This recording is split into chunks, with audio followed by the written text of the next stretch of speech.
What are you doing, Norika? Sigaw sa kanya ng kaibigan niya dahil hindi sila magkarinigan sa loob ng club. She was dancing like it was her last dance. Pero siguro yun na nga ang huli. Dahil bukas makalawa, ikakasal na siya sa kung sino mang anak ng demonyo. F*** this life. Nagingit-ngit na wika ni Norika sa kanyang isip. Hindi ito ang buhay na gusto niya.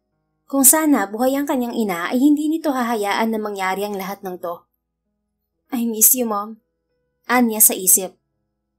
Gusto kong gawin ng mga bagay na hindi ko pa nagagawa, Jane. The first guy na lalabas sa pinto na yan, I wanna sleep with him. Hindi niya alam kung saan siya kumukuha ng lakas ng loob ng mga sandaling yon at nasabi niya yon. Siguro ay sa alak. She has dignity and integrity. Ngunit pakiramdam niya ay hindi na yun mahalaga. Ibang tao na ang kumokontrol sa buhay niya. Para isalba ang kanilang company, ay napilitan ang daddy niya na makipagkasundo sa kung kani-kanino lang. Ang kasunduang kailangan niya nga ikasal sa anak ng mga ito. Weird. Sino pa ba sa panahon ngayon ang naniniwala sa fixed marriage? Mga matatandang walang bayag. She must say. Are you nuts, Norika?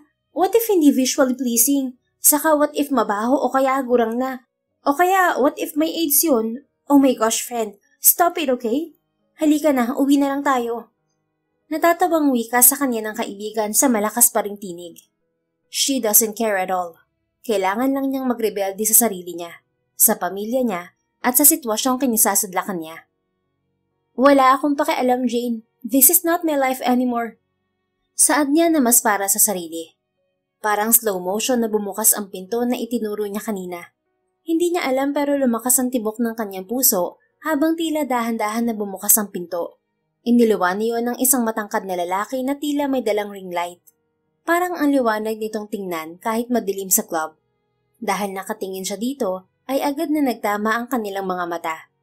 Medyo singkit yun. Kahit sa madilim na paligid ay naaaninag niya na maputi ang lalaki. Makakapal ang kilay nito at maninipis ang mga labi. Bigla itong ngumiti sa kanya at ginantihan niya rin ito ng ngiti. He must be the right guy. Anang isip niya na walang pag-aalinlangan. Ito ang dinala ng tadhana sa kanya, kaya naman ito ang lalaking pag-aalayan niya ng kanyang pagkababae. Kahit anak pa ito ng kung sino, wala siyang pakialam. Nakita niyang papunta na ang lalaki sa kanya, kaya pinag-igihan niya ang pagsayaw. Yung mas nakakaakit pa. Alam ni Norika na hindi naman ito dehado sa kanya. She was a consistent muse mula elementary hanggang high school. She was popular and pretty sa kanilang school. Maraming nagtatangka na manligaw sa kanya but she was a hopeless romantic. Kung walang spark, hindi siya nag-entertain ng mga lalaki. She was looking for love all her life. Pero sa arranged marriage lang din naman pala ang bagsak niya. Hey gorgeous! Bati ng lalaki sa kanya nang makalapit na to. Dala ng alak ay punong-puno siya ng confidence. Wala siyang hiya ng mga sandaling yon. Hey there, handsome! Ganting bati niya at hinawakan sa balikat ang lalaki at mas lalo pang gumiling. Parang inaakit niya ito.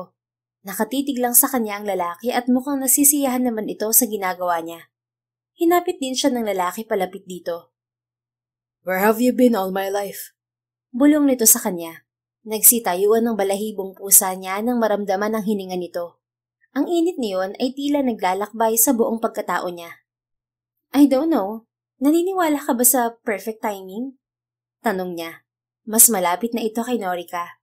Mas gwapo nga ito sa malapitan. Parang walang pores. Cliché but for you maniniwala na ako, miss. Nakangiting wika nito sa kanya at totoo nga ang sinasabi sa mga nababasa niyang romance novel na tila may mga paru-paro na nagliparan sa loob ng kanyang tiyan. Sunod-sunod siyang mapalunok nang mapatitig siya sa mga labi ng lalaki. Parang nag-aaya ang mga labi nito. You want to kiss me? Bulong ulit nito sa kanya. Nakakaloko ang ngiti nito. I don't know how to kiss. Nahihiyang wika niya at ramdam niyang nagiinit na ang kanyang pisngi. Pero may pakialam ba siya? Wala. I'll teach you. Saad nito at biglang bumaba ang mukha nito sa kanya at hinalikan siya. Tinanggap ni Norika yon. Nakarinig siya ng tila pagsinghap sa paligid niya pero wala na siyang pakialam. Mas nakafocus siya sa dulot na halik ng lalaki. Ganun pala yon? Kahit lasang alak, bakit ang tamis? She savored the moment. Magkahiwalay na ang kanilang mga labi pero ang epekto niyon sa kanya ay nandoon pa din. I want to take you somewhere. Saad nito sa dalaga. Isasama ako. Kung dulot man ng alak ang lakas ng loob na meron si Norika ngayon, ay gusto niyang pasalamatan ang umimbento ng alak. She was not her best self but she doesn't really care at all. I'm a stranger, miss. Natatawang wika ng lalaki sa kanya. Do I look like I care? Hamon niya dito. Nilingon niya ang kaibigang nakaawang ang mga labi. Hindi alam ang sasabihin. See you around, Jane. Saad niya dito nang hilahin siya ng lalaki palabas ng bar. Wala nang tanong-tanong sa isip niya kung bakit sumama siya rito. The physical attraction was too strong na sinamahan pa ng epekto ng alak. Are you sure you wanna come with me, miss? Paninigurado pa ng lalaki nang malapit na sila sa parking lot. Isang tanong mo pa, babalik na ako sa loob. Banta niya dito. Pinasadahan niya ng tingin ng lalaki. This guy is screaming expensive. Mula sa suot nitong relos hanggang sa sasakyan nito. Sa bagay, sino ba naman ang makaka-afford sa bar na yon kundi ang mga pareho lang din nilang mga nasa alta sosyedad? He looks decent too. Okay, let's go. At pumasok na sila sa loob ng sasakyan. Bago nito paandarin ng makina ay hinalikan ulit siya ng lalaki. Mas mapusok at mas maalab. Who are you? I've never been this insatiable. Paanas na wika ng lalaki nang maghiwalay ang mga labi nila. Just shut up. What you don't know won't hurt you. Sagot lang ni Norika at pinasibad na nito ang sasakyan. Hindi niya alam kung saan man siya dadalhin ng pagre-rebelde niya. Ang alam lang niya ay yun ang unang pagkakataon na ginawa niya ang isang bagay para sa sarili niya. Hindi niya alam kung tama yon pero ang alam niya, nakaramdam siya ng kalayaan. Panandalian nga lamang. Isang buwan ang mabilis na lumipas mula nang sumama siya sa estrangherong yun. It was the best night of her life. Pero kinabukasan ay puno na siya ng pagsisisi. Iniwan na lang niya basta ang lalaki sa hotel at hindi na nagpaalam. Tulog na tulog pa ito nang umalis siya. Nakaharap si Norika sa salamin, nakatitig sa kanyang sarili. Binalik niya ang isip sa kasalukuyan. Ngayong araw na ito ang unang araw na magkikita sila ng magiging groom niya. Sa susunod na linggo ay kakasal na sila. Hindi naman niya ito kilala. Kahit picture nito ay hindi man niya nakita. She didn't bother. Wala siyang pakialam. Sabi niya sa ama niya ay mas mabuti nang hindi niya makita ang picture ng groom habang hindi pa sila nagkikita. Dahil kapag nakita niya ito, baka ma-disappoint lang siya at umatras. Mas mabuti nang ilang araw na lang bago ang kasal ay makita na niya ito. Para hindi na siya umatras. Kumbaga, yung wala na talaga siyang magawa. Are you ready, Iha? Bumukas ang pinto at iniluwa niyon ang madrasta niya, ang dahilan ng paghihirap niya.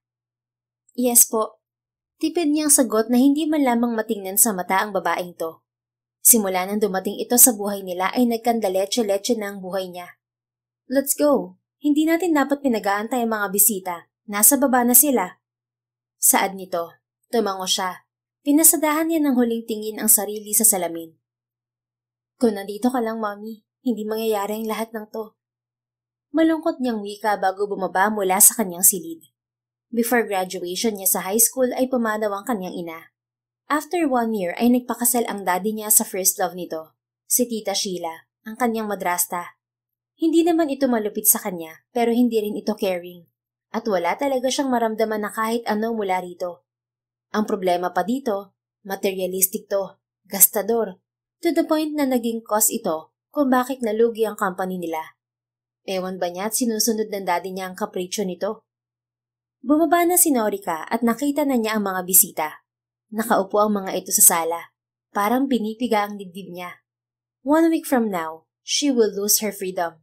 Lahat ng kalayaan niya ay mananakaw sa kanya. Kailangan na niyang makisama sa lalaking hindi niya mahal. At take note, buong buhay na niyang gagawin yun. Save our company, Iha. This is the only legacy na naiwan ng mami mo. Yun ang naaalala niyang wika ng kanyang ama ilang buwan na ang nakararaan. Bakit kailangan siya magdusa sa lahat ng to? Here she goes. Tinig ng kanyang madrasta yon habang pababa siya. Naasiwa siya nang makita niyang nakatutok ang lahat ng tingin sa kanya.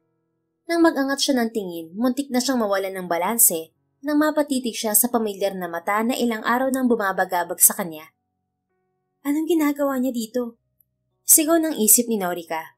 Bumilis ang tibok ng kanyang puso. Saka ba siguro? Hindi niya alam. Hindi rin siya sigurado. Meet our lovely daughter, Drake. Tinig yun ng daddy niya sa tinawag nitong Drake. Para naman siyang napako sa kanyang kinatatayuan. Go get her, son. Get your future wife. Tinig yun ng ginang nakaharap ng daddy niya. Naramdaman niyang kumilos ang lalaki. Future wife? Siya ang mapapangasawa ko? Hiyaw ng isipan ng dalaga. Naramdaman niya ang lalaki sa harap niya. Kinuha ang kamay niya. Hi, my future wife. Malamig na bati ng lalaki. Hindi rin makapaniwala sa mga nangyayari sa kanila ng mga sandaling yon. Hello? Kahit isang salita lamang ay hindi pa niya magawang banggitin ng maayos. Para siyang naengkanto. I'm Drake Montemayor. Tinanggap niya ang kamay nito at inilalayan siya ng lalaki papunta sa mga magulang nila. Norica Cervantes. Tipid niyang sagot. Nice meeting you.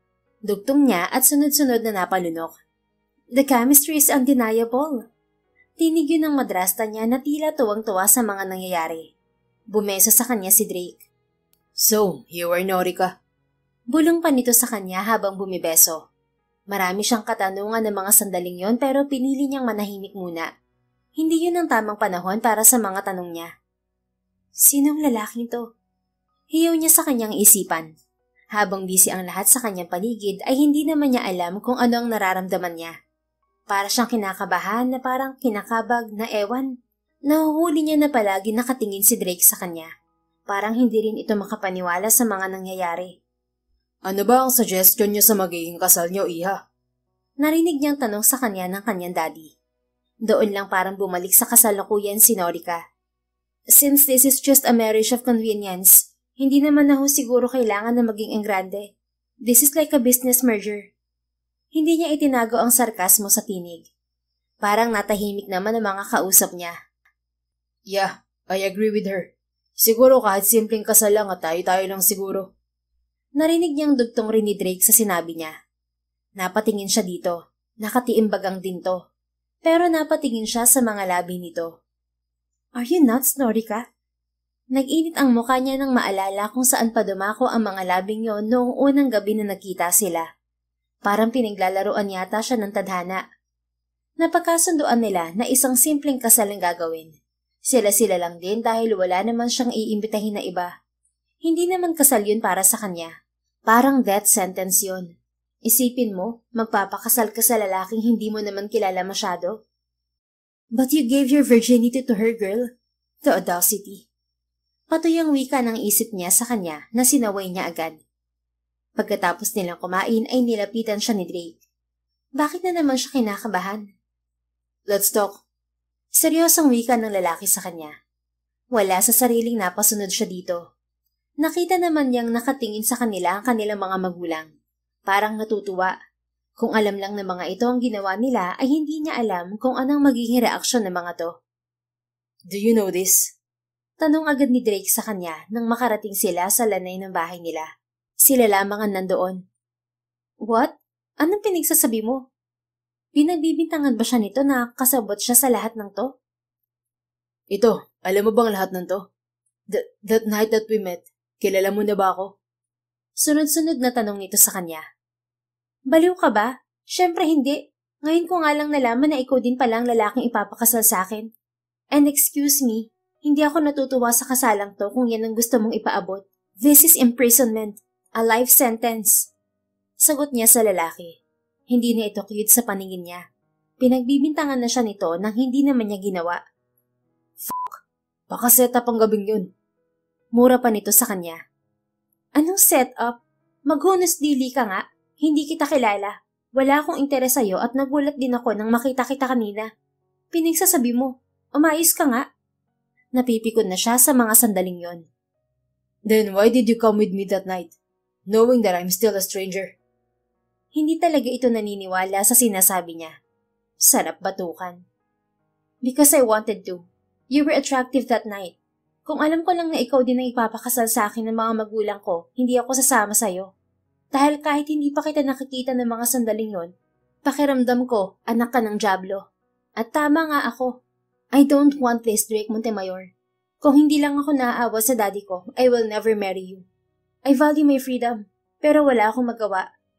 Nung gabing yon, I wanted to rebel against my family for taking my freedom. Pero para lang din pala akong kumuha ng bato na ipupukpok sa ulo ko. Dahil of all the men, ikaw pa ang nakita ko. Malas. Naiinis ng wika niya. Anong akala nito? Natutuwa siya sa show na to? Nakita niyang nakatiimbagang si Drake.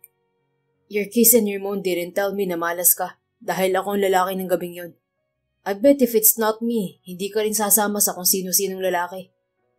Puno ng kumpiyansang wika nito. Nakakaloko pa ang ngiti. Naramdaman niyang nagiinit ang kanyang muka. She still vividly remember what really happened that night. Suit yourself, pero hindi ako kasali sa kung ano man ang pinaplano ng pamilya mo at ng pamilya ko. Have a good night, Mr. Montemayor. At tinalikuran niya ito, pero bago pa siya makaalis ay hinawakan ng lalaki ang braso niya. Napapit lang siya dahil sa naramdamang sensasyon mula dito. Sana lang hindi ka kasali. Dahil kapag nalaman ko na kasali ka, pati ikaw ay magbabayad sa lahat ng to, Norika. Nagbabantang wika nito sa kanya. Hindi ako natatakot sa'yo. At binawi niya ang braso saka bumalik na sa loob ng bahay. Parang nakahinga siya ng maluwag dahil kapag nasa malapit ang lalaki, parang nasusuffocate siya. Ang tagal nitong hindi mawala sa isip niya pero sa ganitong pagkakataon pa talaga sila muling magkikita. Pinaglalaroan talaga siguro ako ng tadhana. Anya sa isip sabay buntong hininga. Hanggang sa dumating na ang araw ng kasal nila. Parang panaginip ang lahat kay Norika. Kahapon labang ay nasa loob siya ng kwarto. Nag-iisip kung ano ba tong napasukan niya. At ngayon, kaharap na niya ang lalaking ginawang komplikado ang lahat. Katulad niya ay hindi rin ito masaya sa mga nangyayari. Araw ng kanilang kasal pero hindi yun ang kasal na iniisip niya at pinapangarap. You may now kiss your bride. Doon lang bumalik ang kanyang isip sa kasalukuyan nang marinig ang sinabi ng judge na nagkasal sa kanila. Iilan lamang silang nandoon. Intimate wedding lamang dahil palabas lang naman ang lahat ng yon. At ang malas niya dahil naging main character siya sa palabas na yon. Can I kiss you? Nakakalokong tanong sa kanya na ngayon ay asawa na niya. Sunod-sunod na napalunok si Norika.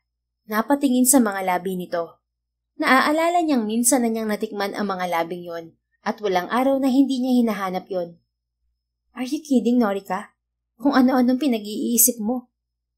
Of course. Sagot niya at dumukwang ito sa kanya para halikan siya. Mabilis lang yon. Parang na-disappoint pa siya, pero sinaway niya ang sarili. Siguro nga ay nawawalan na siya sa kanyang katinuan. Natapos ang kasal. Dumiretso sila sa isang fine dining restaurant. Ganap na ganap ang magulang niya na para bang isang fairy tale lang nangyayari. Samantalang silang dalawa naman ni Drake ay parang namatayan. Naging mabilis ang pangyayari. Halos hindi naman sila nag-uusap ni Drake. Nang uwian na ay nagulat pa ito nang pumunta siya sa sasakyan ng mga magulang niya. Where do you think you're going? Uuwi sa bahay. Confident na sagot niya dito. Okay lang. Asawa mo na ako, Norika. Hindi ba nasabi sa'yo na binilan tayo ng magulang ko ng bagong bahay? We will live together. Wika nito sa kanya na ikinapanlumo niya. Bakit ba hindi niya naisip yun? Oo nga pala, kasal na sila. Asawa na niya si Drake. Dapat lang nasa iisang bahay lang sila tumira. Paano na mga gamit ko dun? Kailangan ko pang ayusin yun. Dahilan niya dahil parang hindi pa rin matanggap ng isip niya na kasal na siya. Kasal na siya sa lalaking to. They already fixed it. Tara na, umalis na tayo rito at pagod na ako magpanggap. Bored na wika nito sa kanya. Wala siyang nagawa kundi ang sumunod dito. Hindi niya kayang i-imagine ang mga susunod na araw na kasama niya ito. Dahil pakiramdam niya ay hindi talaga sila magkakasundong dalawa. Sa loob ng sasakyan ay pareho silang tahimik lang. Hindi nga naman niya alam kung ano ang sasabihin dito. Hindi rin niya alam kung paano sisimulan na makipag-usap dito. Bakit hindi ka nagpaalam sa akin the first night that we met? Out of the blue na tanong ni Drake sa kanya. Napatingin siya dito. Sa lahat talaga ng pwedeng maging topic nila, yun pa talaga ang gusto nitong pag-usapan? Why would I say goodbye to you? I don't know. After what happened, wala man lang proper goodbye. Nakakalokong wika nito sa kanya. Forget about it. Nandito na ako ngayon sa harap mo. Kasal na tayo. Unfortunately, sa'yo din pala ako babagsak. Naka-ismid na wika niya. If you don't like this, bakit pumayag ka? As I have said, kailangan ng pamilya kong suporta ng kumpanya nyo. At nagsuggest ang nanay mo na the only way to do that is pakasalan ko ang bunsong anak nila. Puno ng kapaitang wika niya. Napatiimbagang si Drake. I really don't like this too. They're trying to steal my freedom. Puno ng kahulugang wika nito, and somehow nakaka-relate siya dito. Nakita niya ang struggle nito dahil ganoon din siya. Since both of us don't like this, pwede naman siguro tayong maging magkakampi, di ba? Siguro pwede naman silang mabuhay katulad ng naging buhay nila bago sila ikasal. Hindi naman sila nagmamahalan talaga. Sa papel lang sila kasal. What do you mean? We can still do things we love, na parang mga binata at dalaga pa din. Hindi kita papakialaman sa mga gusto mong gawin. And same with me. We can still be living in the same house, but we can live our lives separately. Saad niya dito at nakita niyang nagliwanag ang mukha nito. Oo nga no. It's still a win for both of us. Parang gusto siyang yakapin ni Drake dahil sa sinabi niya. Kung akala ng mga magulang nila ay makokontrol sila ng mga to, pues, kaya nilang gawa ng paraan na panatilihin ang buhay na meron sila. You know what? Because of your bright idea, let's call this for a celebration. Ang talino naman ng naging misis ko. Nabuhayan na ng loob ng wika nito. Hindi niya alam pero ang huling sinabi ni Drake sa kanya ay parang naging musika sa pandinig niya. So, why did you choose this? Ang yaman-yaman niyo tapos papayag ka lang na makasal sa babae na hindi mo kilala? Nasa loob na sila ng bahay nila. Ina-expect niya na sobrang engrande ng bahay nila. Pero hindi pala talaga yun bahay. Isang condo unit na may isang kwarto lang. Hindi niya alam kung ano ang trip ng magulang nila. Pero nag-decide sila na sa sala na lamang matutulog si Drake. Sanay naman daw to. I was blackmailed by my mom. Sagot nito sabay kagad sa pizza na in-order nila. Isang bucket ng manok tsaka isang box ng pizza ang in-order nila. Nagsa-soft drinks lang siya samantalang ito'y umorder ng beer. Paanong blackmail? Nagtatakang tanong niya dito. They froze my bank accounts. As in lahat. Wala akong magamit. Alam nila na yun ang kahinaan ko. I tried to work somewhere dahil nga ayaw kong i-give up ang kaligayahan ko. Pero ako din ang sumuko. Hindi kasi talaga ako sanay na magtrabaho. Paliwanag nito sa kanya at napataas lang siya ng kilay. So, ikaw yung typical na bunso sa mayamang pamilya na nasusunod ang lahat ng gusto. Tapos nung lumaki na, naging spoiled brat at hindi makontrol. Tapos parurusahan para matuto ng leksyon. Wika niya dito. Nakita niyang nakatitig lamang to sa kanya. So, yan pala ang perception mo sa akin? Hindi naman ba masyadong stereotype yan, Norika? Bakit hindi ba? Wala tayo ngayon dito kung hindi ka nga ganyan. Uminom to sa hawak na beer pagkatapos ay tumingin sa kanya. Parang handa nang magpaliwanag. I don't know. Siguro ganun nga ako. All my life, akala ng ibang tao I was pampered with material things. Swerte sa buhay at lahat ng gusto na kukuha. I was also labeled as playboy dahil nga kung sino-sino lang naman ang nakakadate ko. Hindi ko dyan na-justify ang mga nagawa ko pero siguro dahil simula bata pa lang ako, I was always seeking for attention. Hindi ko naman yun nakukuha sa pamilya ko eh. Instead, they give me material things para i-compensate sa mga kakulangan nila, lalo na sa aspeto ng pagmamahal at atensyon. Akala ko nung una okay lang, but I always crave for attention, for love. Hindi ko maramdaman sa pamilya ko dahil nga naman busy sila palagi. Kung hindi sa negosyo, sa dalawang kapatid ko. Lagi lang ako naiiwan. So anong ginagawa ko? Hinahanap ko sa ibang tao. And people would always give me attention dahil sa pera ko. At nung tinanggal sa akin ng tanging bagay na meron ako, I am nothing. Pera nga lang siguro talaga meron ako. Mahabang salaysay nito. Hindi niya mapigilan na makisimpat siya sa nararamdaman nito. She can feel him. Parang yun ang unang pagkakataon na naglabas ito ng saloobin nito. I'm sorry, hinusgahan kita agad. Sinserong wika niya kay Drake. Bahagya lang itong umiti. And how about you? Why did you choose to have a one-night stand with a stranger? Paano pala kung hindi ako ang lalaking pinakasalan mo?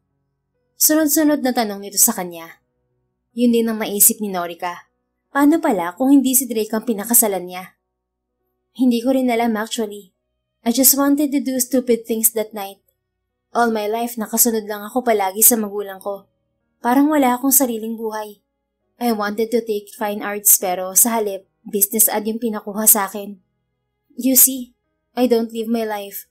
Hanggang sa taong pakakasalan ko, sila ang magdedesisyon para sa akin. For the first time in my life, I need to decide. At yun ang pinili kong gawin. It might sound stupid, but pakiramdam ko yun lang ang tanging desisyon na naging masaya ako. Parang nakaganti ako sa kanila na kung tutuusin, pwede ko pang ikapahamak yun. Paliwanag naman niya. Tumangot-tango si Drake sa sinabi niya na parang naiintindihan nito ang sitwasyon niya dahil pareho lang naman sila. Kahit na magkaiba ang mga dahilan, pero iisa lang din ang direksyon nila. Hindi ito ang buhay na gusto nilang tahakin. Maybe the universe were telling us something. Tayong nagkatagpo dahil alam niya na maiintindihan natin ang isa't isa. Anito at biglang tumingin sa kanya. Nagtama ang mga mata nila. Napatingin siya sa mga labi nito. Sunod-sunod siyang lumunok. Pero agad din siyang nagbawi ng tingin. But you know what? I'm glad it's you. Hindi ko maisip na ibang babae ang kasama ko dito. We're sailing on the same boat, kaya sana maging maayos ang pagsasama natin. Flattered naman si Norika sa sinabi nito. Ako din, hindi ko rin nakalain. So, friends? Inilahad niya ang kamay dito. This is the least thing she could do. Ang makipagkaibigan dito. Hindi niya alam kung hanggang kailan sila magsasama. Yung ibang tanong sa isip niya, sa susunod na lamang niya sasagutin. Friends. Tanggap nito sa pakikipagkamay niya. Kung saan man sila dalhin ang kanilang kapalaran, hindi naman siya natatakot dahil ito ang kasama niya. Alam niyang meron na siyang kakampi. Kinabukasan ay maagang nagising si Norika. Dinampot niya agad ang kanyang cellphone at ginawa ang dapat ay matagal na niyang ginawa. Hinanap niya sa internet si Drake. Pagkatay pa lang niya sa pangalan nito ay ang dami agad ng articles na lumabas tungkol dito. At halos lahat ng yon ay nauugnay ito sa iba't ibang babae. Mula sa isang starlet, papunta sa mga sikat na artista sa bansa. Yung iba'y mga anak pa ng politiko. Kung ang mga kapatid nito ay laman ng mga business column at mga achievements ng mga ito sa business ng mga to, si Drake ay halos lahat sa iskandalo. Binansagan pa itong The Playboy Heir. Kaya naman pala pinarusahan. Kung ano-ano pala ang pinapasukan. Naiiling na wika niya at bumangon na siya. Hindi sila magkasama ni Drake matulog dahil ito naman ang nagdesisyon na sa sala na ito. Pagkalabas niya ng silid ay naamoy niya agad ang mabangong halimuyak ng nilulutong ulam. Marunong magluto ang kumag? Anya sa isip. Hey, good morning. Nagluto na ako ng breakfast natin, Norika. Marami palang grocery dito. Nakangiting wika nito sa kanya. With his morning get-up, para naman siyang sinapian ng fangirl. Naka-white sando ito, litaw ang biceps, magulo ang buhok at may cute na pink apron. Marunong ka palang magluto? Nauutal pa siya. Distracted siya sa biceps nito. Para itong regalo ng Diyos sa kanya ngayong umaga. I love cooking. Mahilig akong tumambay sa kusina noon. I prepare an English breakfast, bacon, sausage, baked beans, eggs, mushrooms, at toast. Medyo mabigat nga lang sa tiyan. Balak mo yata akong patabain. Komento niya nang maghain na ito sa mesa. Sort of. Ang payat mo eh. Ikaw, mahilig ka ba magluto? Tanong nito sa kanya. Pagkatapos nitong iserve ang mga pagkain nila ay naupo na ito sa katapat niya. Hindi talaga. Mahilig lang akong kumain pero magluto, wala talaga akong talent. Bigay ko na ang crown sa'yo, but I can do the dishes. Natatawa ang wika niya at nagsimula na silang kumain. Masarap nga ito. Ay, masarap nga itong magluto. By the way, aalis pala ako today. May pupuntahan lang ako. Baka gabi na ako makauwi. Don't wait for me. Saad nito sa kalagitnaan ng kanilang almusal. Babae ba? Hindi niya napigilang tanong. Agad naman niyang sinaway ang sarili dahil para siyang nagsiselos na asawa. Tumawa ito. Yes, I knew her more than a year ago. Pero umalis siya ng bansa kakauwi lang niya. She went to meet me. Nising aso to sa kanya. Hindi alam ni Norika pero parang naiinis siya. Kailangan niyang paalalahanan ang sarili na hindi totoo ang lahat ng ito at napaka-invalid ng nararamdaman niya. May usapan din sila na walang pakialamanan. Umayos ka nga, Norika. Kung ano-ano pumapasok sa utak mo. Yeah, sure. Ingat ka. Parang timang na wika niya. Hindi siya makahanap ng tamang salita ng mga sandaling yon. Ikaw, wala ka bang lakad? Go somewhere else. Meet your friends. Maboboard ka dito. Si mami nga tumawag sa akin. Kailan ba daw natin paano mag-honeymoon? Sabi ko, we're getting to know each other pa. Pero hindi niya alam na nauna na tayo dun. Sabi ni Drake at muntik na siyang masamid dahil sa sinabi nito. Are you nuts? Don't say that again, Drake. Nagiinit ang buong mukha niya at nakita niyang tumawa naman ito sa naging reaksyon niya. Nagbibiro lang po. Ito naman. I told them we are not yet ready. Bigyan muna nila tayo ng pagkakataon na kilalanin ng isa't isa. Masyado silang atat. Sa halip ay wika na lang nito, pero pilyo ang mga tingin sa kanya. Tinitigan na lang niya ito ng matalim, pero ang tibok ng puso niya ay bumibilis. Naaalala na naman niya ang mga gabing pinagsaluhan nila. Mukha yatang yun ang magiging multo ng pagsasama nila. Ang una nilang pagkikita. Sino ba namang hindi? Ang gwapo-gwapo nito. At sa performance, syempre magaling. Bandang tanghali ay umalis nga si Drake. Kaya naman tinawagan niya ang kanyang kaibigan upang hindi siya mainip. Hello Lance, busy ka ba? Nakatulala lang si Norika sa kanyang kwarto. Hindi niya alam kung ano ang gagawin. Malapit na siyang mabaliw. Pilit niyang ginagawang busy ang sarili pero lagi siyang nadidistract. Iniisip niya si Drake kung nasa na ito at kung ano na ang ginagawa nito. Ilang araw pa lang silang nagsasama pero hindi na ito maalis sa isip niya. Kaya para madistract siya, naisip niyang tawagan ng best friend niyang si Lance. Kababata niya ito. Hindi naman. Why? Are you bored? Natatawang wika nito sa kabilang linya. Alam na nito na kapag tumatawag siya ay wala siyang magawa sa buhay. Lance was her go-to friend. Minsan na lang sila magkita pero kapag pareho silang walang magawa o bored, ay tatawagan labang nila ang isa't isa at magkikita na sila. Yeah, he was out. Wala akong magawa dito sa bahay. I'm trying to do something pero wala talaga. I need someone to talk at baka mabaliw pa ako dito. Okay, sige. Let's meet at the peak if you want some steak. Pa-dinner na din naman, susunduin na lang din kita. Please tell me kung nasan ka ngayon. Nito sa kabilang linya. Sure, 40 minutes ayos na ako. Anya at mabilis na pinatay ang tawag, saka nag-ayos ng kanyang sarili. Kung kayang lumabas ng asawa niya ay gagawin niya din. Sa mga susunod na araw ay dapat may pinagkakaabalahan na siya. Hindi pwede ang ganito araw-araw. Naging mabilis ang kilos niya at makalipas nga ang 40 minutes ay tumawag ulit si Lance at sinabi nito na nasa baba na ito. Pagbaba niya ay nandoon na ang binata, dashing as ever. She wondered why wala pa itong asawa. You look gorgeous. Nasaan ba ang asawa mo? Tanong nito sa kanya dahil isa din ito sa mga nakakaalam ng sitwasyon niya. Nasa kandungan ng ibang babae. Alam mo na, wala naman kaming pakialaman kaya bahala siya. Tamatawang biro niya at nakita niyang napailing din to. Yeah, right. He will not be tagged as playboy kung hindi siya pa iba-iba ng babae. Nito nang makapasok na siya sa loob ng kotse. But he's nice though. I mean, he had that image of a playboy pero mabait naman siya. We're friends actually. Unexpected na magkakasundo kaming dalawa. Kwento niya dito habang nagmamaneho ito. Hindi niya napansin na tila naging malungkot ang mukha ni Lance, pero agad ding ngumiti. 30 minutes mula sa tinutuluyan niya ang The Peaks. Nasa rooftop yon ng Grand Hyatt Manila. May maganda yung overview sa buong city. Hindi ganoon karami ang tao nang dumating sila.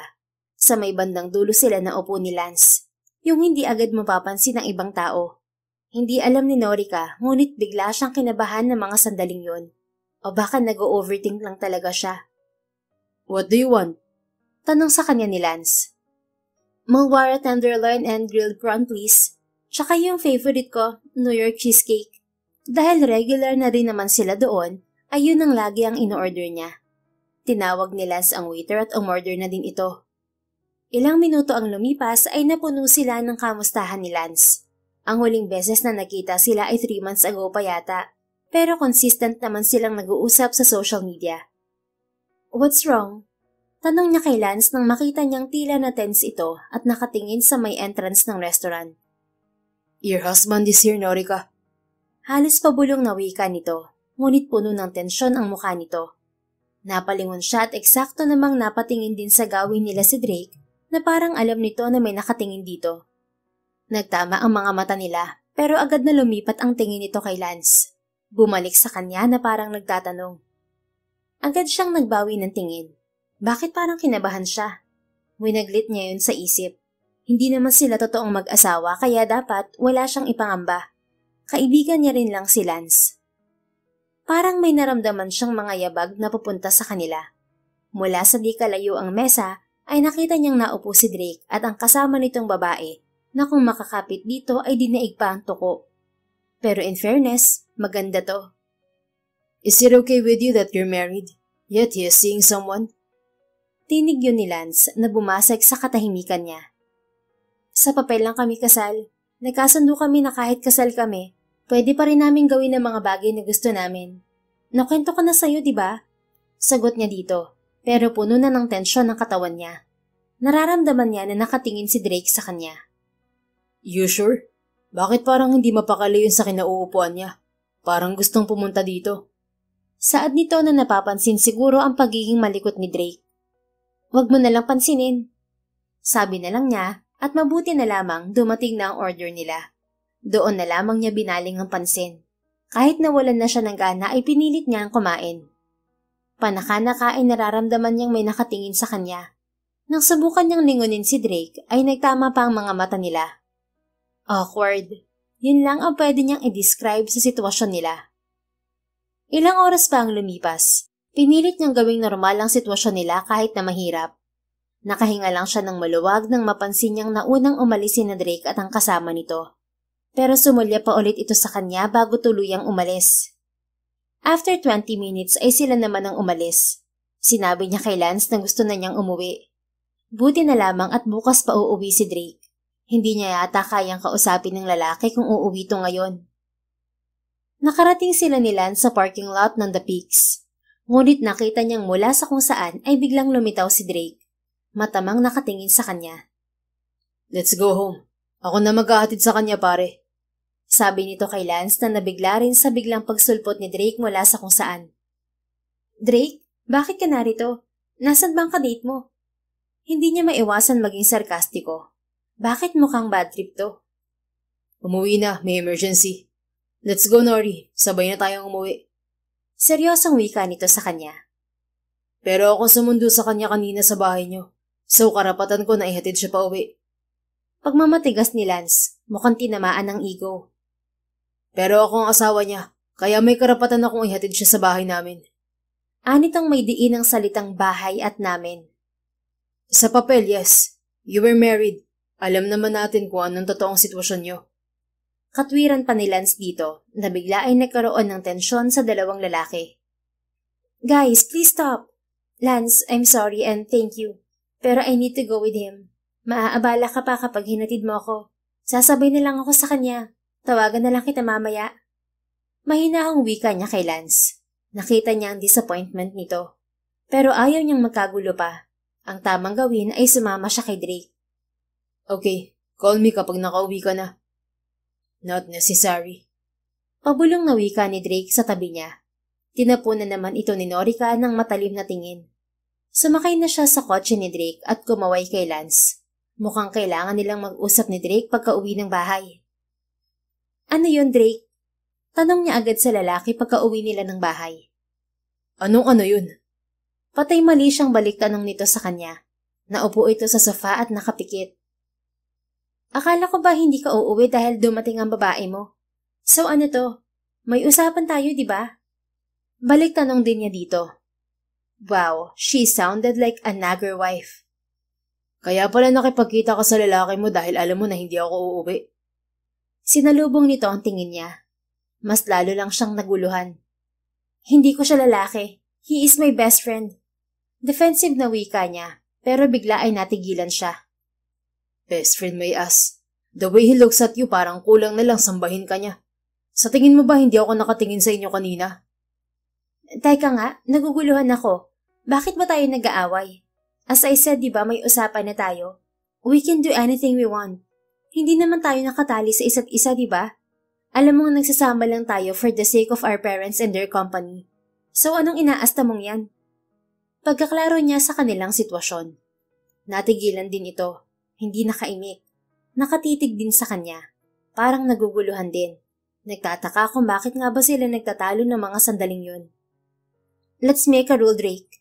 Bigla ay sabi niya. What rule? Sa ating dalawa, para alam natin ang boundary. We have to make a deal para maiwasan natin ang mga ganito. Ang gulo kasi. Frustrated na wika niya. Bumuntong hininga to. Okay, you make rule number 1 first. Bawal magselos. Diretsahang wika niya. Nangunot ang noo nito. Am I jealous? Aba, ewan ko. Tanungin mo ang sarili mo. Kung hindi, edi bawal pa din magselos. Kasama na dyan yung bawal mangialam sa buhay ng may buhay. Dugtong pa niya. Deal. Parang napipilitang wika nito sa kanya. Rule number 2. Bawal main love. It would complicate things. Kasama na rin dyan lahat. Kapag in love kasi, nangingialam din sa buhay ng may buhay. Pagkagaya nito sa sinabi niya. Umismid lang siya. Okay, deal. Deal. At sinelyuhan nila ang kanilang kasunduan. Maybe life is a game. At kung sino ang bumitaw sa rules, siya ang talo. Hindi siya pwedeng matalo. Playboy si Drake. Sanay itong manalo. But this time, hindi niya ito hahayaang manalo. Sa sumunod na araw ay ginawa nga nila ang kani-kanilang gusto. Wala kang lakad, Drake. Nakakapagtaka naman na narito ka. Nagulat siya nang paglabas niya ng silid ay nakita niya si Drake na nakaupo sa sofa nila. Pero nakabihis to. Sa ilang araw na kasal na sila ay nasanay na kasi siya na para itong buwan na lulubog lilitaw. Para nga silang boardmate lang. Meron, pero tayong dalawa nga alis. Sabi nitong nakangiti. Hindi naman niya napigilang mapalunok nang makita ang mga ngiti nito. Saan tayo pupunta? Wala ka namang sinabi. Matapos nilang mag-usap kagabi tungkol sa sitwasyon nila, ay wala na silang napag-usapan pa na magkakaroon sila ng lakad. Labas lang tayo, bawal ba? Let's hang out. Alangan naman na dito lang tayo sa loob ng bahay. Nakaka-bored dito. Sabi nito sa kanya na lalo pa niyang ipinagtaka. Wala ka bang pupuntahan na babae mo at ako ang napagtripan mong yayain? Kaya ko naman ang sarili ko. Pwede kong tawagan ng mga kaibigan ko. At si Lance kung naiinip ako rito. Nagtatakang sabi niya, ngunit tumaas lamang ang kilay nito saka lumitaw ulit ang mga ngiti sa labi. Rule number 1, bawal magselos. Maaga pa para magselos, misis. Tudyo nito sa kanya at pinandilatan lang niya ito ng mga mata.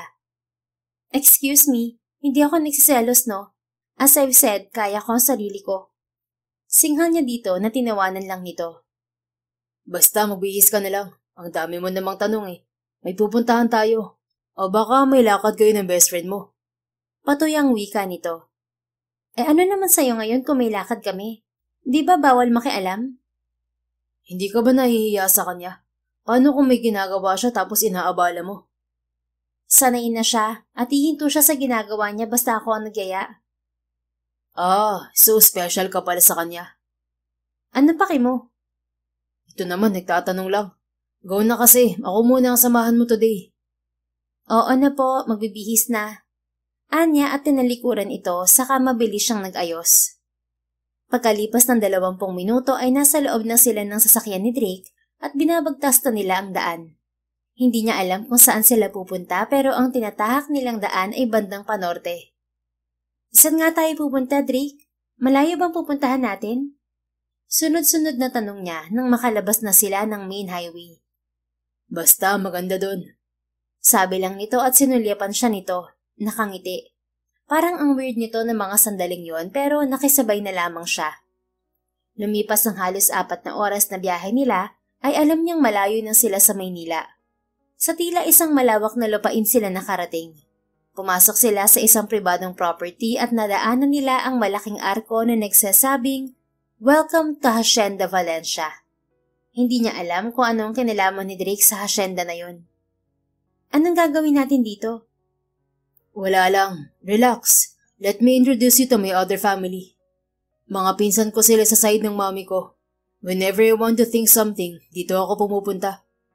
Ani Drake. Nang tumigil ng sasakyan nila ay nakita niyang may mga lalaking papunta sa gawin nila.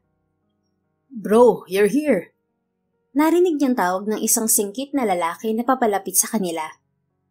He's Haru, my favorite cousin. Pakilala ni Drake sa kanya at bumaba na sila ng sasakyan. Look who's this lucky girl. Siya ang unang babae na dinala mo dito ah. Sabi ni Haru sa kanila nang makababa silang dalawa ni Drake. Kinamayan ni Haru si Norika. Beautiful. Komento lang ni Haru sa kanya at hinalikan ang kamay niya. Oops, she's my wife. Back off, dude. Pabirong tinulak ni Drake si Haru, pero hindi doon natuon ang atensyon niya. Sa salitang wife, natuon ang kanyang pansin. Bakit parang ang sarap pakinggan niyon? Nice meeting you, Haru. I'm Norika. Nakangiting wika niya sa lalaki na mukhang mabilis niyang makakagaanan ng loob. Ang light ng aura nito. You were the first girl na dinala ng pinsan ko na yan dito. You must be special. Makahulog ang wika nito, pero sinaway ito ni Drake. Stop watching rom-com, bro. Punta lang kami ni Nori dun sa cabin ko. Hindi pa ba umuwi ang mga kapatid mo? Wala pa sila eh. Maybe sa susunod na araw pa. Enjoy, lovebirds. Paalam sa kanila ni Haru at tinahak nila ni Drake ang trail na papunta sa kung saan. Ilang minuto ang lumipas ay tumambad sa kanya ang isang cute na parang bahay. Napapaligiran niyo ng mga magagandang halaman. Iba't ibang kulay na mga bulaklak at sari-saring mga bonsai. Sino nag-ayos ng mga to? Tukoy niya sa magagandang halaman sa paligid. Ako, I love plants. Isa yan sa mga gusto kong gawin. Ang bonsai cultivation. Mas nare-relax ako kapag nandito ako. Anito na proud na nakatingin sa mga alaga nitong bonsai. Hindi napigilan ni Norika na humanga sa lalaki sapagkat hindi niya naisip na may ganoon itong klase ng karakter. Napakalayo nito sa kung ano ang nakikita niya at mga nababasa niya tungkol dito. Seeing his soft side made her heart melt. Parang nagtataka siya kung bakit pinapakita ni Drake ang ganoong side nito sa kanya. Wow, ang ganda ng mga collections mo. I didn't know you have this side na mahilig sa mga halaman. Namamanghang wika niya. Wanna come inside? Yaya nito sa kanya. Binuksan nito ang pinto at sumunod naman siya. Ang tumambad sa loob ay mas maraming collection pa nito, ngunit meron niyang munting sala. Ang ganda din ng pagkakadisenyo sa loob. Ikaw lahat ang may gawa nito? Tukoy niya sa lahat ng meron sa loob. Tumango lamang ito at nakatingin to sa kanya ng mataman. Parang katulad ng mga halaman ay parang pinag-aaralan din siya nito. Gusto niyang itanong kung bakit pinapakita yun sa kanya lahat ng lalaki. Pero hindi niya magawang magtanong. Nahihiya siya. You like it? Kimi itong nakangiti. Parang nahihiya. Yeah, a lot. Pero surprising sa akin na mahilig ka sa ganito. I really thought na mahilig ka lang sa mga babae. Biro pa niya. Nakita niyang naging seryoso ang mukha nito. Dahan-dahan itong lumapit sa kanya at habang papalapit ito ay papalakas naman ng papalakas ang tibok ng puso niya. I don't know what's happening to me, Norika. Halos paos ang boses nito nang tumapat to sa kanya. Nalalanghap niya ang mabangong perfume nito. Akala niya ay immune na siya sa amoy nito pero hindi pa pala. What do you mean? Parang hindi siya makahinga sa sobrang lapit nito. Ginulo mo ang lahat sa akin since the night we met. Pababa ng pababa ang mukha nito patungo sa kanya. Hindi mo ba alam na hindi ka na nawala sa isip ko mula nun? Drake, anong ginagawa mo? He's leaning towards her at nakatuon na ang mga mata niya sa mga labi nito. What do you think am I doing? Nabibingin na siya sa sobrang bilis ng tibok ng kanyang puso. Hindi ko alam. Can I kiss you, Norika? Di ba may rules tayo? Fuck that rules. At lumapat ang mga labi nito sa mga labi niya. Una, banayad lang. Parang nag-aanyaya na buksan din niya ang kanyang mga labi hanggang sa tuluyan na niya itong pinatuloy. Tinugon niya ang mga halik nito. Mas mainit, mas maalab na tinutupok ang lahat ng mga katanungan sa isip niya. Kumapit siya sa leeg nito dahil tila nawawalan siya ng lakas, ng balanse, at parang hinihigop siya nito. Baka patibong lang to, Norika. Di ba sabi niya kagabi bawal ma-in love? Babaero yan, mabulaklak magsalita. Why am I into you, Norika? Wika nito nang maghiwalay ang kanilang mga labi. Why do I hate seeing you with that guy? What is happening to me? Hindi ko rin alam dahil nalilito din ako. Matapat niyang wika. Okay, I will kiss you again. Baka may sagot na pagkatapos nito. At siniil ulit siya nito ng halik. Mas malalim, mas mapaghanap. Bahala na. Basta gusto niya ang halik ni Drake. O baka nga gusto na rin niya ito. Lord, help me. Piping dasal niya sa isip dahil alam niya ang reputasyon nito. Baka nga patibong lang ito at sa bandang huli ay masaktan lang siya. Pero ewan ba niya kung bakit ba naman kasi masarap ang halik nito. Lasang forever. Matapos ang halik nila sa isa't isa, ay naging tahimik na ulit silang dalawa. Parang tinitimbang nila ang mga sitwasyon. Kung magulo ang buhay nila noon, mas talo lang naging magulo ng mga sandaling yun. Parang pareho silang nag-hold back sa isa't isa. Nakauwi sila ng bahay nila na hindi masyadong nagsasalita. Thank you for today, sabi ni Norika sa lalaki bago siya tuluyang pumasok sa silid niya. Nakatitig lang to sa kanya. Yun lang ba ang sasabihin mo? Ano pa ba dapat? What if we try to work things out? I mean, this marriage. Muntik na siyang matumba dahil sa sinabi nito. Literal na napakapit siya sa pinto dahil parang mawawalan siya ng balanse dahil sa sinabi nito. Anong pinagsasabi nito? Masyado naman yata itong mabilis. Okay, look. Pareho tayong physically attracted sa isa't isa, Nori. The tension is here. Alam ko at nararamdaman ko. Ever since you've been inside of my head, hindi ka na nawala. Nang makita kita ulit sa bahay niyo, I was happy. But at the same time, nagtatanong din na bakit nandun ka. Bakit ikaw yung babae na pakakasalan ko? I thought everything was fabricated. Pero mali ako. Nakilala kita sa ilang araw na magkasama tayo. You were too good to me. Kaya naman nakipag-date ako sa ibang babae. But seeing you with another man, para akong sinasaksak ng paulit-ulit. Pinipigilan ko ang sarili ko pero hindi ko kaya. The more I resist, the more I wanted to be with you, Norika. I want you so bad that it hurts so much. Paliwanag nito at hindi niya malaman kung ano pa ang susunod na sasabihin. Is he confessing his love? Agad-agad? Pero sabi nito attracted lang to sa kanya. Is it enough? Hindi ko alam, Drake. Masyado ba tayong mabilis? Oo, attracted din ako sa'yo pero natatakot ako. What if it won't work? What's next? Anya na hindi alam kung anong uunahing tanong na ibabato dito. Napaka-overwhelming na mga pangyayari. Hindi ko rin alam. But at least we can try. Hindi ako marunong manligaw. But if you want, liligawan kita. Let's take everything slow. Then we decide what's next. Hindi niya napigilang matawa. Pero mas kinilig yata siya sa sinabi nito. Niligawan mo ako? Nauna pa ang honeymoon sa kasal, tapos last na palang ligaw. Pwede ba yun? Napangiti rin nito. Nawala ang tensyon sa pagitan nilang dalawa dahil nailabas nila ang kani-kanilang saloobin. At least, unique tayong dalawa. Pero masama ang reputasyon mo, Drake. Babaero ka. Di ba nga kakakasal lang natin pero babae agad ang pinuntahan mo? Hindi ba pwedeng magbago ang gaya ko? Hindi ko alam. Hindi ko pinangarap na ikasal sa babaero at walang kakontentuhan sa iisang partner. Wala akong girlfriend, Norika. Free ako, kaya malaya ako makipag-date kahit kanino. I admit nagka-girlfriend na rin ako. Pero noon pa yun nung college ako. I think ikaw na ang babaeng hinahanap ko na magpapatino sa akin. Pero hanggang kailan mo kayang labanan ng tukso, Drake? What if kung kailang mahal na kita, saka ka matukso? Hindi mangyayari yun. Gaya nga ng sabi ko, ikaw na yatang magpapatino sa akin. Ang babaeng pumuwit sa akin ng ilang araw dahil hindi mawala-wala sa isip ko. Ang babaeng nagpabilis ng puso ko sa unang kita ko pa lang sa kanya. Please, Norika, subukan natin. Subukan mo ko. Paano nga kung matukso ka na naman? Ipakulong mo ko.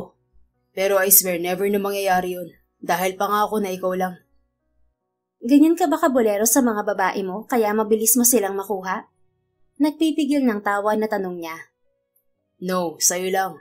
Kaya sana payagan mo na akong ligawan ka. Okay, deal. Ligawan mo muna ako then magde-decide tayo kung anong susunod nating gagawin. Thank you. But for now, good night muna, Nori. Willing naman ako magantay. Good night, Rick. See you tomorrow. at isinara na niya ang pinto ng silid. Parang kagabi lamang ay gumawa sila ng rules na bawal ma-inlove sa isa't isa. Pero ngayon ay magliligawan na sila. Pinaglalaruan nga yata sila ng kanilang nararamdaman. Mabilis na lumipas ang mga linggo at buwan. Tinotohanan nga ni Drake ang panliligaw kay Norika. Sabi nga nila, if you won't take risk, hindi mo raw talaga malalaman kung ano ang mga pwedeng mangyari. Mananatili lang daw ang mga yon bilang mga what if sa buhay mo. When Norika decided to take a risk by means of allowing Drake to court her, nalaman niya na pwede palang maging posible ang mga iniisip niyang imposible. Sa loob ng ilang buwan na magkasama silang dalawa ni Drake sa bahay, and Drake courting her, it was like living a dream.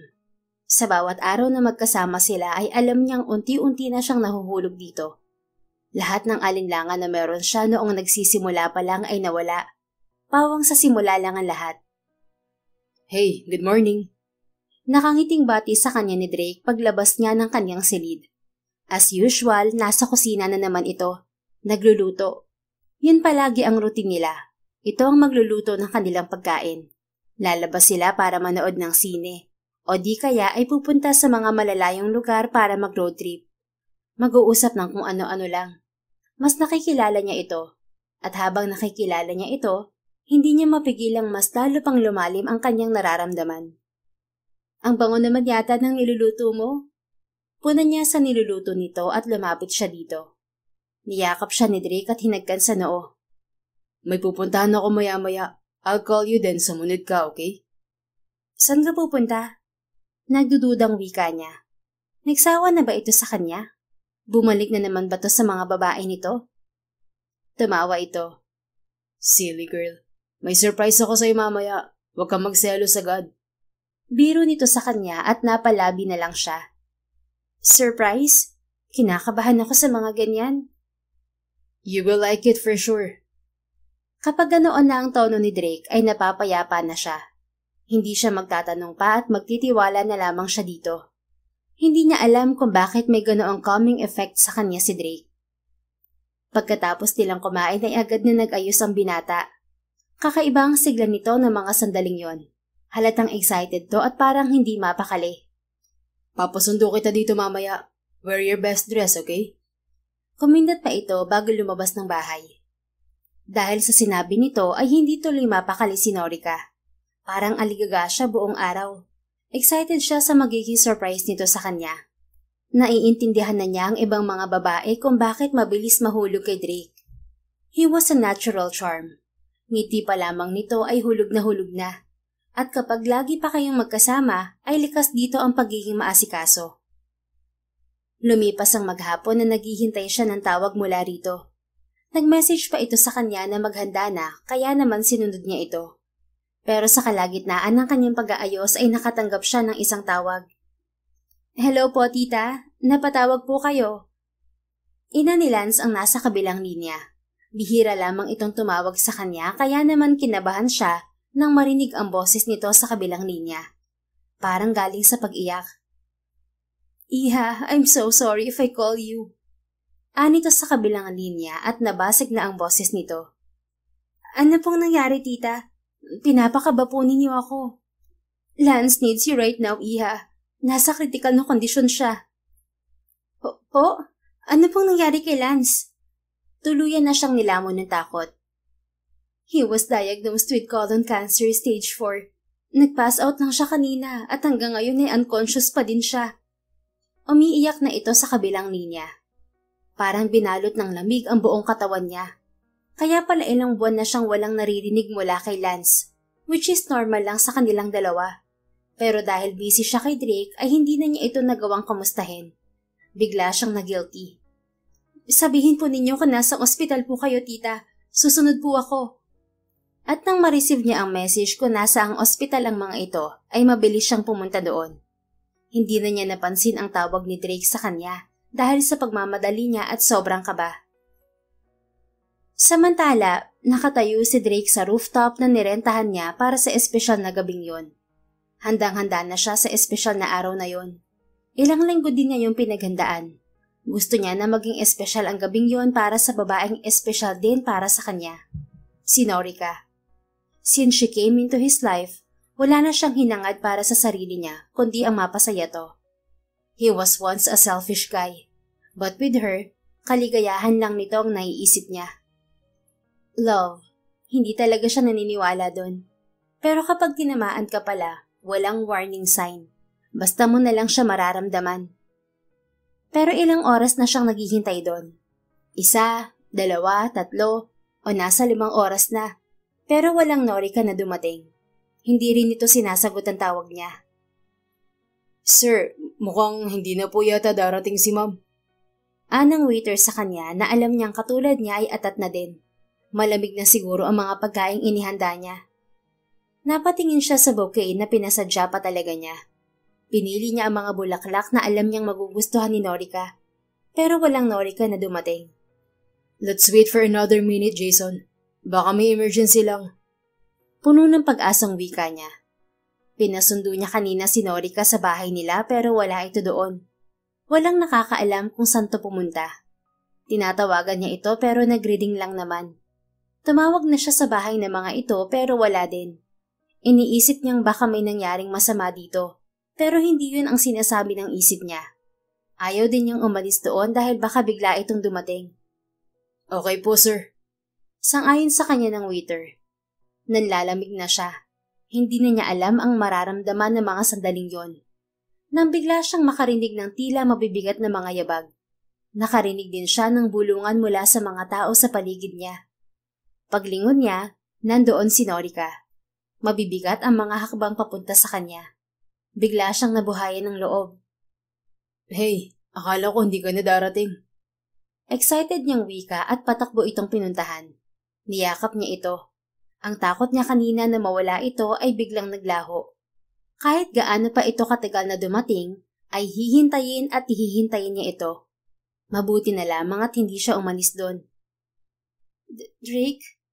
Basag ang tinig nito, para itong binigsakan ng langit. What's wrong, sweetheart? Saan ka ba galing? Bakit ngayon ka lang? Drake, I'm sorry. Umiiyak ito at bigla niya itong niyakap. Naninikip ang dibdib niya habang nakatingin dito. Ano bang nangyayari dito? What's wrong, sweetheart? Please tell me. Nahihirapan ako nakikita kang ganyan.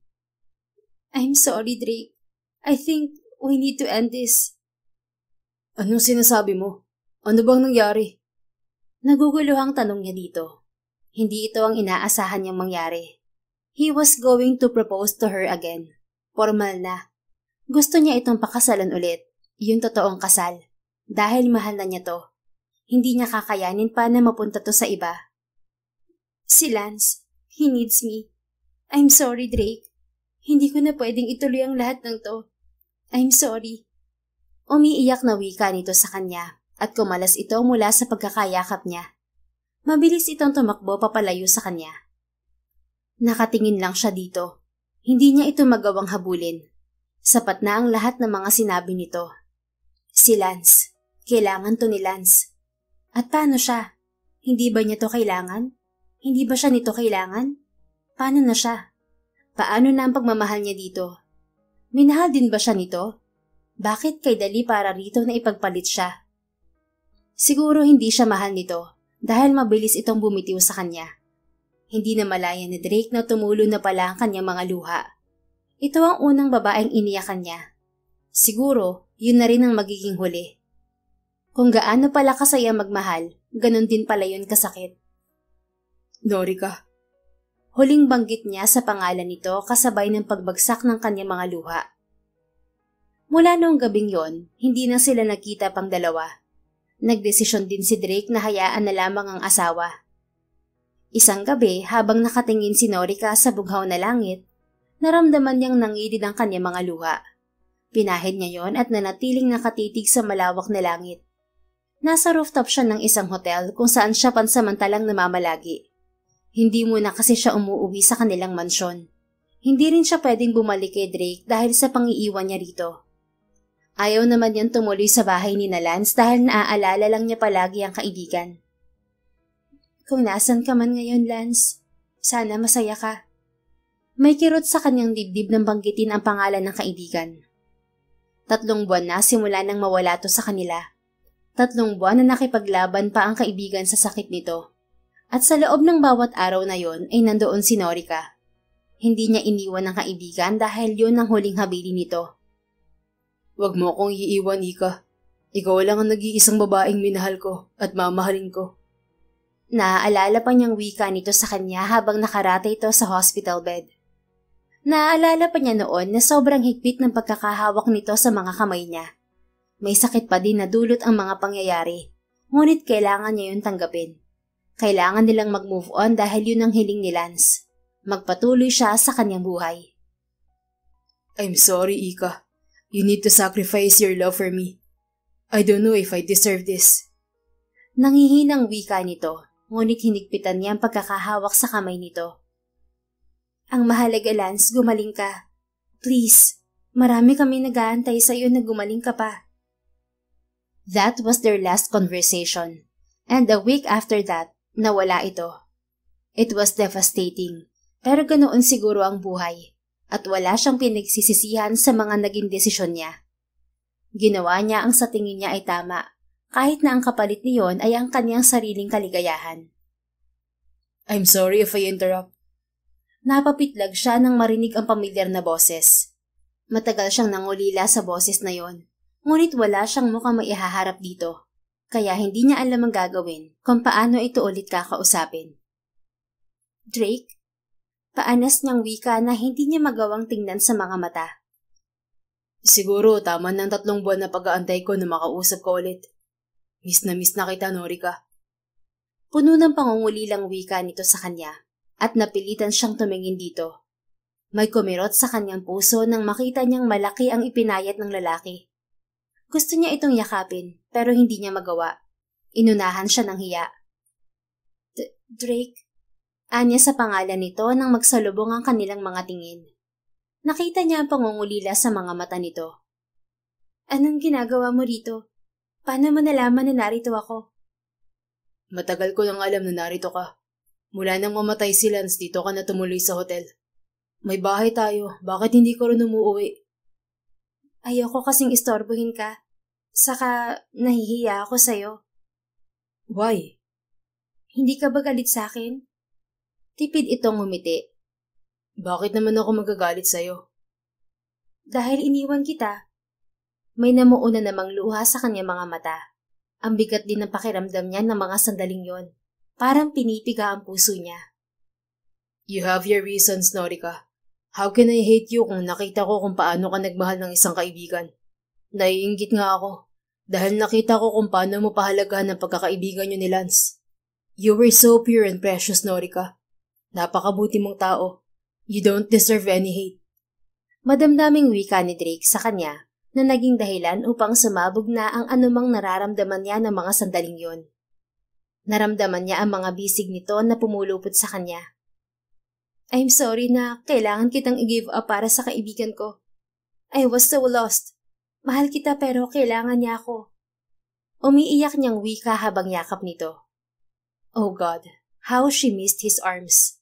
His embrace feels like she was home. I know. Kaya kung ano man ang nararamdaman ko noon, hindi na valid yun. Lance sent me a video. He explained everything to me. Doon ko lang naunawaan ng lahat kaya ka umalis. Gusto mong panoorin natin? Anito at marahan siyang tumango. Kinuha nito ang cellphone at may pinlay itong video. Si Lance, parang nasa loob ng CR. Kahit tila hirap na hirap, ay pinilit pa din itong mag-video. Hi bro. I know our first meeting wasn't good. Pero nasa-sense ko na mabuti kang tao. And you really like Ika. She was precious to me and she was lovable. Kaya naman, hindi na ako nagtataka kung bakit mabilis mo siyang nagustuhan. She has a pure heart. You should take care of her. Don't you dare break her heart dahil mumultuhin kita. She loves you, Drake. Kahit ako ang kasama niya, alam kong ikaw lagi ang naiisip niya. Minsan ay nababanggit ka pa niya sa akin. Sinasabihan ko siya na bumalik na sa'yo, pero matigas ang ulo niya eh. She's a good friend. Please take care of her. Para sa akin. Mahalin mo din siya ng buo dahil kapag nagmahal yan, buong buo din. Natapos niyang panoorin ang video na puno ng luha ang kanyang mga mata. Even in his last days, Iniisip pa din ni Lance ang kaligayahan niya. Niyakap siya ulit ni Drake. Mabuting tao si Lance, Norika. And I promised him na hindi kita pababayaan. Hindi kita sasaktan at hindi kita iiwan. Kaya nandito ako ngayon. Iuuwi na kita at hindi na kita pakakawalan. Dahil mahal na mahal kita. Habang magkalayo tayo, kahit hindi tayo nag-uusap, mas lalo kitang minamahal. Hindi mo lang alam na pumupunta pa ako ng ospital, makita ka lang. Kahit nasasaktan ako, basta makita lang kita, ayos lang. Niyakap niya ito ng mahigpit. Kailan mo pa nalaman ng tungkol kay Lance? Mula nang umalis ka. Lihim kong inalam kung nasan ka. Nung una, nagalit ako. Pero nawala rin yun nung malaman ko na malubha ang sakit niya. Nakita ko kayong lumabas ng bahay ni Lance at sinugod niyo siya sa ospital. Doon ko nalaman sa doktor niya na nagkataon na kilala ng pamilya namin na may taning na raw ang buhay ni Lance. Bakit hindi ka nagpapakita sa akin? Dahil gusto kong ibigay mo lang ang oras mo sa kaibigan mo. Ayokong guluhin ang isip mo. Pero ngayon, promise me na hindi ka na aalis at uuwi ka na. Hindi na ako aalis, promise. At mahal na mahal din kita, Drake. Salamat sa paghihintay at unawa. Walang araw na hindi kita naiisip. Pinahid nito ang mga luha niya at hinalikan siya sa mga labi. Puno ng pangungulila ang mga halik nito na tinugunan niya rin ang kaparehas na pangungulila. Alam niyang ang pagkakalayo nila ng ilang buwan ay naging dahilan para sukatin ang pagmamahal nila sa isa't isa. Kung gaano na nga ba yun katibay. Alam niyang bago pa lang sila, pero ang koneksyon na meron sila ni Drake ay pinagtibay ng kanilang paghihiwalay. Dahil kung hindi yun matibay, siguro bumitaw na si Drake sa kanya at hindi na siya nito hinintay. Nang gabi na yon, Drake, para saan ang surprise na yon? Bigla ay tanong niya dito nang maghiwalay ang kanilang mga labi. I wanted to propose to you. Gusto na kitang pakasalan sa simbahan. I know our first meeting and wedding was unconventional, kaya gusto kong bumawi. You deserve a church wedding, sweetheart. But things happen. Huwag na nating isipin yun. Ang mahalaga ngayon, okay na tayo. Pwede na tayo magsimula ulit ng panibagong buhay. Saad nito sa kanya. What do you mean? Marry me again. Sa lahat ng simbahan. Will you marry me again, sweetheart? At may kinuha ito sa bulsa nito. Napatulala lang siya sa singsing na inilabas nito. It was a diamond ring. Of course, Drake. Yes, I will marry you. Hindi na yata mauubos ang luha niya ng mga sandaling yon. Isinuot ni Drake ang singsing sa kanya at muli ay siniil siya ng halik. Pagkatapos pala ng bagyo sa kanyang buhay, ay may naghihintay na maliwanag na araw. Hiling niyang sana ipaboran na sila ng tadhana. 6 months later, ikinasal muli sina Norika at Drake sa Manila Cathedral. It was one of the grandest wedding of the year. Maraming dumalo sa kasal ng dalawa.